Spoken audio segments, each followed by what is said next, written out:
بسم اللہ الرحمن الرحیم۔ السلام علیکم اسٹوڈینٹس، آج ہماری industrial management and human relations کی پہلی کلاس ہے اور آج ہم اپنا پہلا چیپٹر سٹارٹ کرنے جا رہے ہیں جس کا نام ہے انڈسٹریل سائیکالوجی یا صنعتی نفسیات۔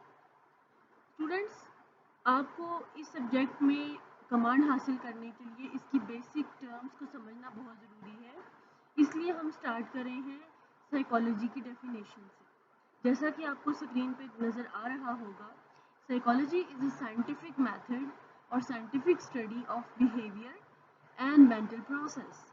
یعنی کہ سائیکالوجی ایک ایسا مضمون ہے، ایک ایسی سائنس ہے جو کہ انسانی ذہن کا مطالعہ کرتی ہے اور اس کے علاوہ آپ کے رویے، آپ کے عقائد، آپ کے نظریات، آپ کے خیالات، ان سب کو یہ کور کرتی ہے۔ اس سبجیکٹ کی ہیلپ سے ہم بہت سے انسانی، معاشرتی اور معاشی مسائل کو حل کرنے میں کامیاب ہو جاتے ہیں۔ کہتے ہیں کہ اس سبجیکٹ کا آغاز اس دن ہو گیا تھا جس دن اس روئے زمین پر پہلا انسان پیدا ہوا۔ یعنی کہ نفسیات کی تاریخ اگر دیکھی جائے تو آپ کو بظاہر بہت پرانی نہیں لگے گی، لیکن ایکچولی ماہرین کا یہ ماننا ہے کہ یہ اس وقت سے ہے جب سے اللہ تعالیٰ نے انسانی ذہن کو تخلیق کیا۔ اگر ہم اس کے لٹرل میننگز کی طرف جاتے ہیں تو آپ دیکھیں کہ سائیکالوجی دو ٹرمز کا مجموعہ ہے، یعنی کہ سائیکی اینڈ لوگوس۔ لوگوس کے بارے میں آپ جانتے ہیں، logos means science and psyche means civil, جس کا مطلب یہ ہوا کہ سائیکالوجی کے لفظی معنی ہے سائنس آف سول، یعنی کہ علم روح کا علم۔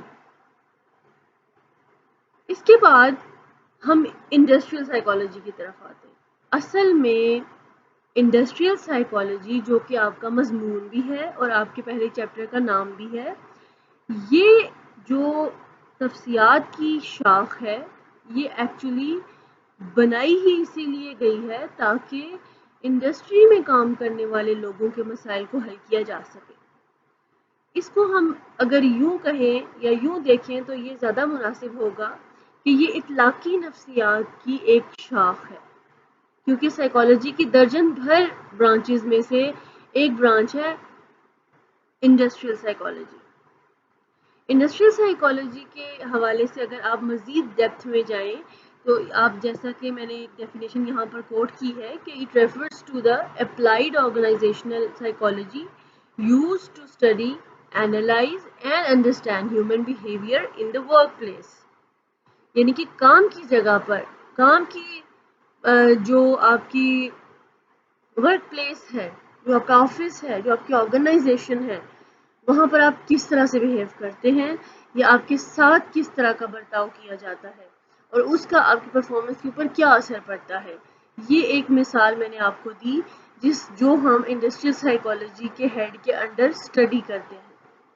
اس کے علاوہ کہتے ہیں کہ mainly how business works and how employees function, یعنی کہ انڈسٹریل سائیکالوجی اصل میں انڈسٹری میں کام کرنے والے لوگوں کی نفسیات کے گرد گھومتی ہے۔ اس حوالے سے مزید اگر ہم اس کو اپنی زبان میں ایکسپلین کرنا چاہیں تو میں ایک اس کی ڈیفینیشن جو ہے وہ آپ کے سامنے دہراؤں گی تاکہ آپ کو مزید بہتر طریقے سے اس کی سمجھ آ سکے۔ تو پہلے ہم چلتے ہیں سائیکالوجی کی طرف، یعنی کہ سائیکالوجی کو اگر ہم آسان الفاظ میں دیکھیں تو کیا ہوگا۔ کہتے ہیں کہ نفسیات وہ علم ہے جو انسانی زندگی کے نفسیاتی پہلوؤں کو سائنسی زیر بحث لاتی ہے اور انسان کو درپیش مسائل کا حل تلاش کر کے اس کی حقیقی خوشحالی میں اضافہ کرتی ہے۔ اسی طرح سے صنعتی نفسیات کی جب ہم بات کرتے ہیں تو آپ یہ دیکھیں کہ ہسٹری جو ہے ہماری انڈسٹریل سائیکالوجی کی، کہتی ہے کہ سب سے پہلے انڈسٹریل ریولوشن کی بات کی ہے۔ انڈسٹریل ریولوشن انگلستان سے شروع ہوا، یعنی کہ صنعتی ترقی کا باقاعدہ آغاز انگلستان سے ہوا۔ اس کے بعد آہستہ آہستہ ساری دنیا کو اس ترقی نے اپنی لپیٹ میں لے لیا۔ اس ترقی نے انسان کی پرانی زندگی بدل دی اور روزگار کے مواقع انسان کے لیے بڑھ گئے۔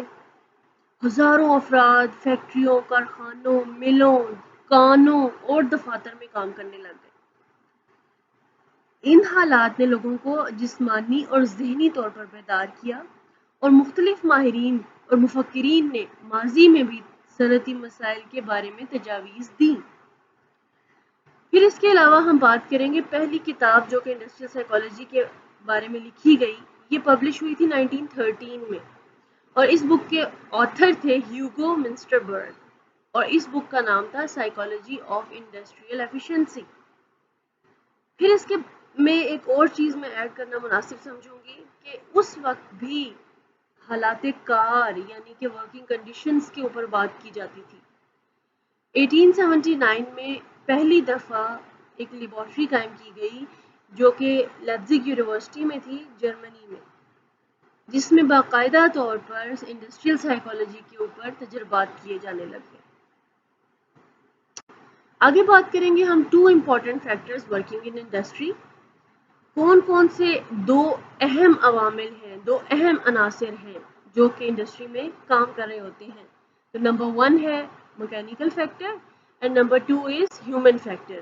دیکھیں میکینیکل فیکٹر کے بارے میں جو بات کریں گے آپ اپنے تمام ٹیکنیکل سبجیکٹس آپ اسی فیکٹر کے انڈر پڑھ رہے ہوتے ہیں، یعنی کہ میکینیکل فیکٹر کے بارے میں انڈرسٹینڈنگ آپ اپنے ٹیکنیکل سبجیکٹ سے لے لیتے ہیں۔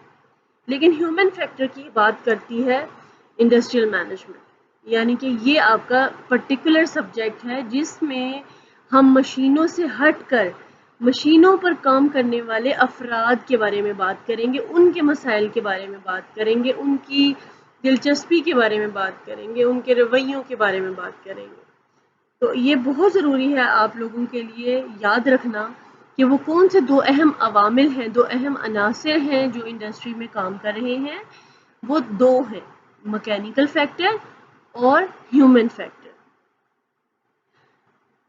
ڈیئر اسٹوڈینٹس، اس چیپٹر کو ہم اگلے لیکچر میں کنٹینیو کریں گے۔ امید ہے تب تک آپ اپنی بکس خرید لیں گے اور میرے ساتھ ساتھ اس چیپٹر کو اسٹڈی کریں گے، اور جو آپ کے ذہن میں سوال آئے گا آپ وہ ضرور پوچھیں گے۔ تب تک کے لیے اللہ حافظ۔